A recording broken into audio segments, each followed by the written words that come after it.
পশ্চিমবঙ্গের বেশিরভাগ প্রতিষ্ঠানে রেজাল্ট হয়ে গিয়েছে 5 থেকে 9 পর্যন্ত রেজাল্ট হয়ে গেছে। এখন বাংলা শিক্ষা পোর্টালে আমাদের প্রমোশন বা ডিটেনশন করতে হয়। তো আজকে আমরা প্রমোশন ডিটেনশন সম্পর্কে বিস্তারিত আলোচনা করব। আমি বাংলা শিক্ষা পোর্টালের আইডি পাসওয়ার্ড দিয়ে লগইন করে নিয়েছি। সাইটটা লগইন করার পর এরকম এসেছে। এবার আমি এক এক করে প্রমোশন আর ডিটেনশনে যাব। তাহলে আমি এই যে এখানে বাম দিকের যে ড্যাশবোর্ড আছে, সেই ড্যাশবোর্ডের অধীনে যে promotion, student promotion and transfer এই অপশনে ক্লিক করব। তাহলে এই অপশনে ক্লিক করে নিচ্ছি। ক্লিক করার পর যখনই আমি স্টুডেন্ট প্রমোশন অ্যান্ড ট্রান্সফার এই অপশন ক্লিক করলাম, এখানে অনেকগুলো অপশন রয়েছে।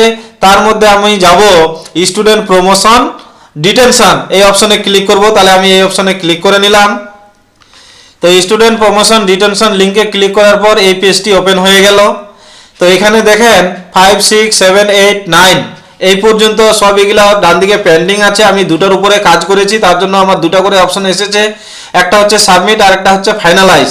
বাকি তিনটাতে কোনো রকম কাজ করিনি। 6 এর কোনো কাজ করিনি, 7 এর করিনি, 8 এর করিনি, তার জন্য শুধুমাত্র সাবমিট বাটন আছে। 9 এর আমি একটু হলো এডিট করেছি, তার জন্য সাবমিট এবং ফাইনালাইজ বাটন আসতেছে। আর বাকিগুলো 10, 11, 12 এগুলো পরে অ্যাক্টিভ হবে। এগুলো প্রমোশন ডিটেনশন আমাদের করতে হয়। তবে 10 এর ক্ষেত্রে যখন মাধ্যমিকের রেজাল্ট হয়ে যাবে ওই সময়ে এই বাটনটা অ্যাক্টিভ হয়ে যাবে। 11 এর পরীক্ষার পর এটা বাটন অ্যাক্টিভ হবে এবং সেটাও কাজ করতে হবে। 12 এর যখন হায়ার সেকেন্ডারির রেজাল্ট হবে তখন এটা অ্যাক্টিভ হবে। তো এবার কথা যে আমাদের 5, 6, 7, 8, 9 এই পর্যন্ত প্রমোশন বা ডিটেনশন করতে হবে।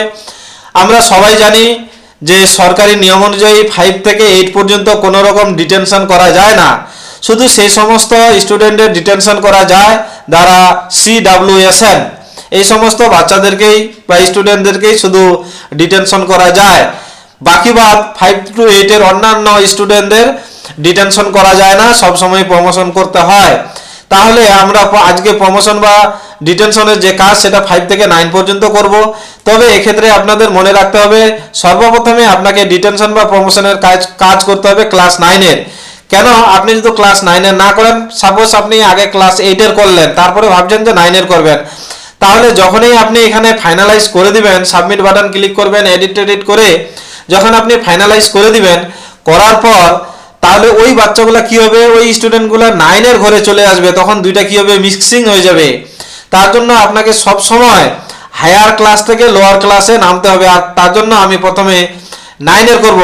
তো আপনার শুধুমাত্র যদি আগে কোনো কাজ না করে থাকেন তাহলে শুধুমাত্র সাবমিট বাটনটা আসবে, ফাইনালাইজ আসবে না। আপনি কাজ করার পর ফাইনালাইজ বাটনটা আসবে। তাহলে আমি সাবমিট বাটনটাতে ক্লিক করে আপনাদেরকে একটু এক নজরে দেখিয়ে নেই।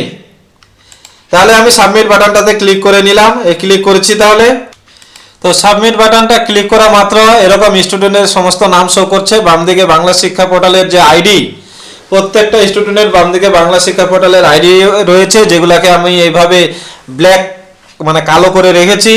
তো ডান দিকে দেখেন এখানে কি কি আছে, আমাদের প্রেজেন্ট সেকশন আছে, রোল আছে, ফুল নাম আছে, প্রমোট বা ডিটেনশন যেটা হবে সেটা করতে হবে। তারপরে যদি প্রমোট হয় তাহলে এরা তো 9 এর স্টুডেন্ট, তাহলে 9 থেকে কি হবে, 10 এর প্রমোট হবে। যে উপরে এখানে দেখেন 9 লেখা আছে, একাডেমিক সেশন 2024 থেকে প্রমোট হয়ে 2025 এর সেশনে যাবে।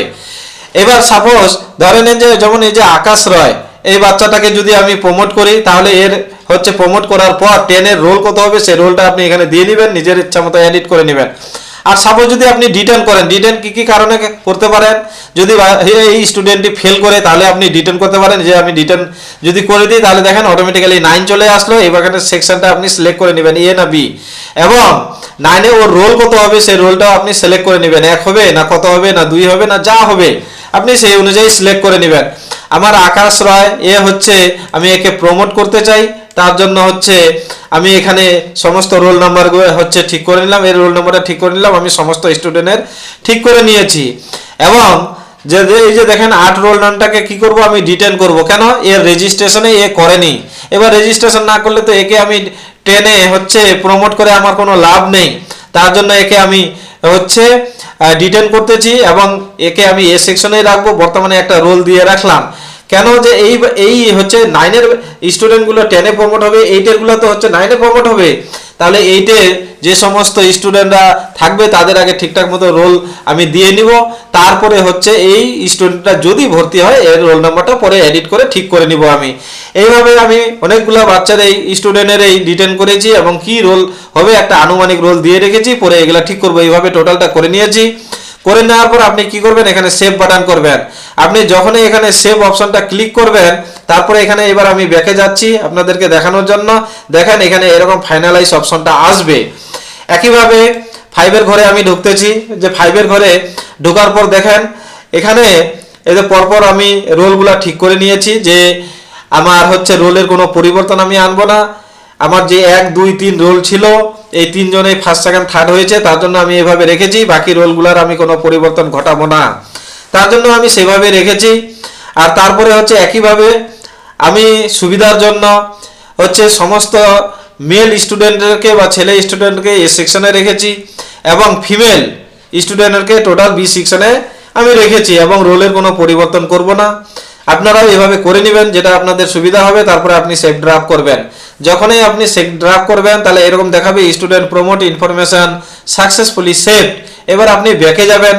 যখনই আপনি ব্যাকে যাবেন এরকম ফাইনালাইজ অপশনটা চলে আসবে।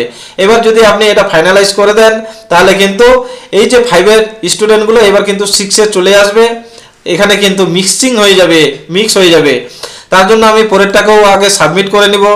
এদেরও কোনো কিছু আমি পরিবর্তন করব না, সাপোজ এরকমই রাখবো। কেন আমরা জানি 5 থেকে 8 পর্যন্ত কোনো রকম হচ্ছে ডিটেন করা যাবে না। এখানে লেখাই আছে detention will be applicable in all classes up to class 8 in respect of CWSN please click on the radio button in detention column if required so। এখানে দেখেন যদি CWSN হয় এটা আগেই আপনাকে দিয়ে রাখতে হবে, বাংলা শিক্ষা পোর্টালে দিয়ে রাখতে হতো।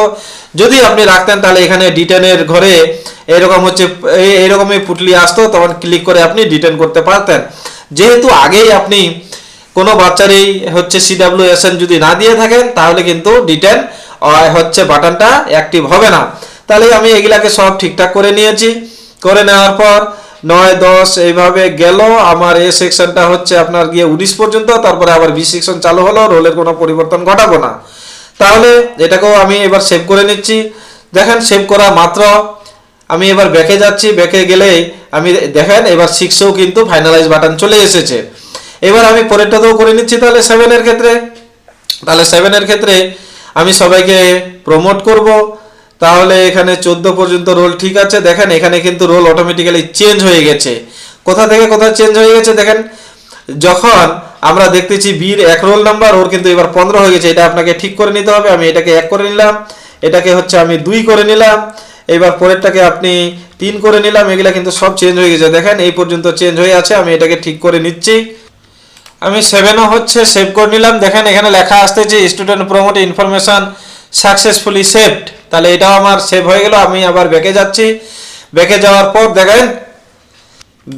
পর দেখেন এই যে 7-এতেও কিন্তু ফাইনালাইজ অপশনটা চলে আসলো। এবার আমি আবার 8-এর হচ্ছে সাবমিট বাটনটা ক্লিক করতেছি। সাবমিট বাটনটা ক্লিক করলাম। এদেরও আমি রোল টোল সমস্ত কিছু ঠিক করে নিব। আমি ক্লাস 8-এরও সেভ করে নিলাম। সেভ করে নিয়ে আবার ব্যাক করে নিচ্ছি। দেখেন আমার সবগুলাই কিন্তু এখন ফাইনালাইজ বাটন অ্যাক্টিভ হয়ে গেছে। তাহলে আমি প্রথম ফাইনালাইজ করব হচ্ছে কার, ক্লাস 9-এর। তাহলে আমি ক্লাস 9-এ গেলাম। দেখেন কি বলছে, are you sure once finalize data can not be modified. তাহলে আমি এটা অবশ্যই শিওর, তার জন্য এটা আমি হচ্ছে ওকে করে নিলাম। ওকে করে নেওয়ার পর দেখেন এই বাটনটা কিন্তু আউট হয়ে গেল, আর নেই। এখানে অটোমেটিক্যালি চলে আসলো ফাইনালাইজ। আমি একইভাবে পরেরটাও ফাইনালাইজ করে দিচ্ছি। তাহলে প্রত্যেকটা আমি ফাইনালাইজ করে নিচ্ছি। তাহলে দেখেন তাহলে আমার কিন্তু সমস্ত কিছু ফাইনালাইজ করা হয়ে গেছে। এই যে দেখেন সব ফাইনালাইজ হয়ে গেছে। আগে যে সাবমিট বাটনগুলো ছিল আর একটা ফাইনালাইজ বাটন ছিল সেগুলো কিন্তু এখন ভ্যানিশ হয়ে গেছে, ইনঅ্যাক্টিভ হয়ে গেছে, অটোমেটিক্যালি আউট হয়ে গেছে। তাহলে আমার সমস্ত কাজকর্ম কমপ্লিট হয়ে গেল। এবার কোনো একটা স্টুডেন্টের যদি আমি এডিট করতে চাই এখন কিন্তু এডিট করতে পারবো, ট্রান্সফার আউটও করতে পারবো। এই যে দেখেন এখানে ট্রান্সফার আউট আছে, ট্রান্সফার ইন বলতে কোনো বাইরের স্টুডেন্টকে যদি আমার প্রতিষ্ঠানে ভর্তি নেই তাহলে বাংলার শিক্ষার যে হচ্ছে ট্রান্সফার সার্টিফিকেট, সেই সার্টিফিকেটের মাধ্যমে এখানে ট্রান্সফার ইন করলে আমি ওই স্টুডেন্টকে আমার লগ ইনে ঢুকিয়ে নিতে পারবো। এবার কোনো স্টুডেন্টকে যদি আমি টিসি দিতে চাই তাহলে ওই স্টুডেন্টের হচ্ছে আইডিটা হচ্ছে ই করতে হবে, আমাকে নিতে হবে, কপি করতে হবে এবং ট্রান্সফার আউটে এসে আমি যদি এখানে সেই আইডিটা বসাই তাহলে আমি ট্রান্সফার আউটও করতে পারবো। তাহলে আমি ট্রান্সফার ইনও দেখালাম, ট্রান্সফার আউটও দেখালাম। এর সঙ্গে সঙ্গে এবার কথা হচ্ছে আমি যদি রোল নম্বরগুলোকে চেঞ্জ করতে চাই একবারে কি করে চেঞ্জ করব, আমার তো প্রমোশন ডিটেনশন হয়ে গেছে। এবার তাহলে তার জন্য কি করতে হবে, স্টুডেন্ট এন্ট্রি আপডেট, এখানে আমি একটা ক্লিক করতে হবে। ক্লিক করার পর দেখেন একটু যদি আপনি নিচে আসেন আপডেট সেকশন আর রোল, এখানে যদি ক্লিক করেন দেখেন প্রত্যেকটা সেকশনের হচ্ছে ক্লাসের, এই যে দেখেন ক্লাস 5, এখানে আমি যদি সাবমিট বাটন ক্লিক করি, সাবমিট বাটন ক্লিক করার পর এখানে যেহেতু আমার ক্লাস 5-এর এখন বর্তমানে বাচ্চাই নেই তার জন্য কিন্তু এটা ফাঁকা আসতেছে, আপনারা দেখতে পাচ্ছেন। তার জন্য আমি কি করব, ক্লাস 5-এ না গিয়ে আমি অন্য ক্লাসগুলোতে এটাও আপনাদের এই অপশনটাও দেখাবো। আমি সাপোজ 6-এ গেলাম, 6-এ দেখেন এই যে চলে এসেছে। আমি এবার আবার এগুলাকে ইচ্ছা মতো নিজের মতো করে এডিট করতে পারবো। তাহলে এভাবেও আপনি রোলগুলোকে আপনি ঠিক করতে পারবেন। এটা ক্লাস 12 পর্যন্ত আপনি করতে পারবেন। ক্লাস 5-এর যখন আমার অন্যান্য স্কুল থেকে এসে বাচ্চা ভর্তি হবে তখন এদেরকেও এখানে আমি পাবো, এই বাচ্চাদেরকে এখন আমার 6 থেকে 12 পর্যন্ত স্টুডেন্ট পাওয়া যাবে। এরপরও যদি আপনাদের কোথাও অসুবিধা হয় আমাকে অবশ্যই জানাবেন, আমি চেষ্টা করব যথাসাধ্য উত্তর দেওয়ার জন্য। আজ এ পর্যন্তই, ধন্যবাদ।